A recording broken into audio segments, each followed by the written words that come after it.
నా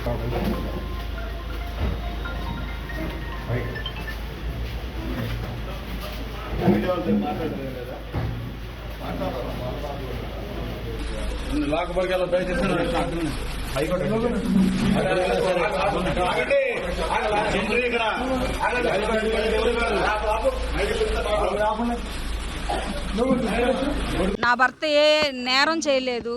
నా భర్త గత అన్న కొంచెం కింద దించండి అన్న కొద్ది కింద దించండి. నా భర్త గత 5 సంవత్సరాల్లో ఆయన సాక్ష్యం రాష్ట్రం అంతా చూసి ఓట్లేసి నా భర్తకున్న సాక్ష్యాన్ని బట్టి మేము జగన్మోహన్ రెడ్డి గారి కోసం మేము నిలబడి ఒక అబద్ధ సాక్ష్యాన్ని మేము చెప్పలేక మా కుటుంబం మేము నిలబడ్డందుకు మా మీద పాయింట్ బ్లాక్లో గన్ను పెట్టి నా భర్తని ఇదే స్టేషన్లో చంపే ప్రయత్నం చంద్రబాబు నాయుడు గారు చేయించి డబ్బులు బ్యాగుల్లో పెట్టుకొచ్చి నా భర్తకి ఇచ్చి ఈ ప్రలోభాలకి లొంగితే ఈ మాటలన్నీ మీరు చెప్తే ఇంత డబ్బు ఇన్ని కార్లు మీ ఇంటికి వస్తాయని మమ్మల్ని చెప్తే మాకు అవసరం లేదు.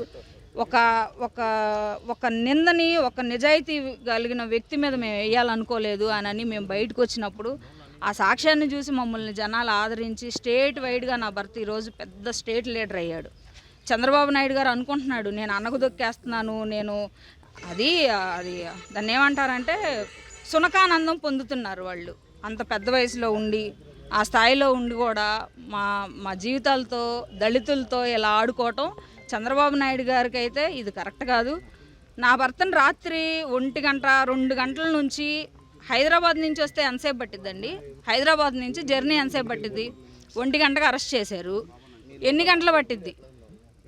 3 గంటలు పట్టిద్ది, 4 గంటలు పట్టిద్ది. ఎప్పుడు తీసుకొచ్చారు? ఇప్పుడు తీసుకొచ్చారు. అంటే ఎంత ఇబ్బంది పెట్టారు మమ్మల్ని జర్నీలో కూడా. మేము కార్లు ఎత్తుకుంటుంటే మా కార్లకు అందం, మేము ఫాలో చేసుకుంటుంటే ఎక్కడ ఉన్నాడో తెలియదు.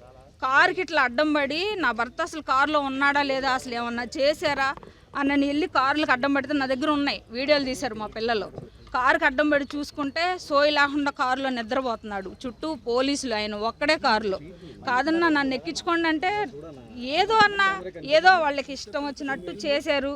మాకు ఒక 4 అబద్ధాలు చెప్పి 4 మాయ మాటలు చెప్పి మాకు హైప్ క్రియేట్ చేసుకోవడం మాకు రాదు.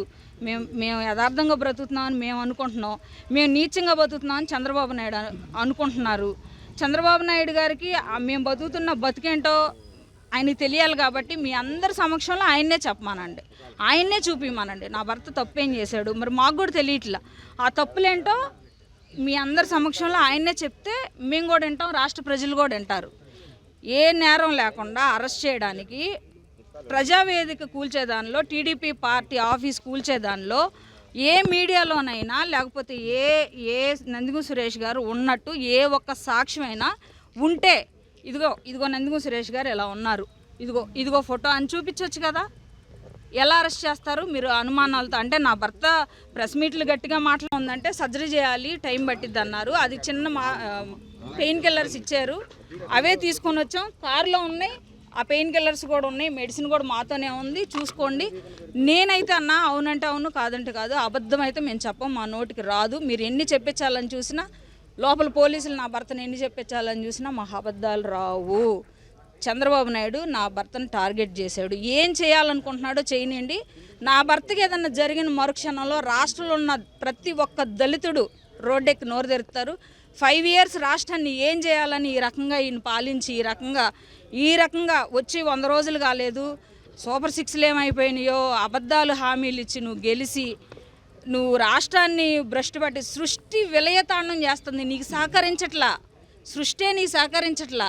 ఆ రకంగా విజయవాడ అంతా కొట్టుకుపోయి తిండి తెప్పలు లేకుండా నువ్వు సరిగ్గా కుర్చీలో మనశ్శాంతిగా కూర్చోలేని జీవితం అయిపోయింది నీది.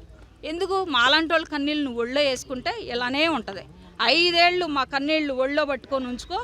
ఈ 5 ఏళ్ళు కూడా నీకు మేము బలహీనం అవ్వచ్చు, కానీ సృష్టి సమాధానం చెప్పిద్ది, భగవంతుడు సమాధానం చెబుతాడు, మా కన్నీళ్ళు సమాధానం చెప్తాయి. అది మాత్రం నిజం.